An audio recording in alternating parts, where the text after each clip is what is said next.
Friends, hello అందరికీ నమస్కారం. ఎలా ఉన్నారు? బాగున్నారా? ఏంటా ఇది అని చూస్తున్నారా? చెప్తాను, మీరు స్కిప్ చేయకండి అబ్బా. ఈరోజు మీ అందరికీ కమ్మటి చికెన్ కర్రీ చూపిస్తాను. సబ్స్క్రైబ్ చేసుకొని సపోర్ట్ చేయండి.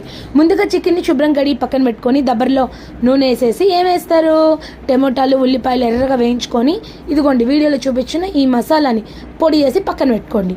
టమోటాలు, ఉల్లిపాయలు బాగా వేగాక అల్లం వెల్లుల్లిగడ్డ పేస్ట్ కూడా వేసి బాగా మిక్స్ చేసి ఎర్రగా వేయించి అది బాగా అయ్యాక చికెను, ఉప్పు, కారం, పసుపు, ధనియాల పొడి, మిక్స్ చేసుకున్న పౌడరు అన్నీ వేసి కూరకు సరిపడా నీళ్లు వేసి ఇదిగోండి కరివేపాకు, కొత్తిమీర కూడా వేసి 20 నిమిషాలు మరిగిస్తే కమ్మటి కోడి కూర రెడీ.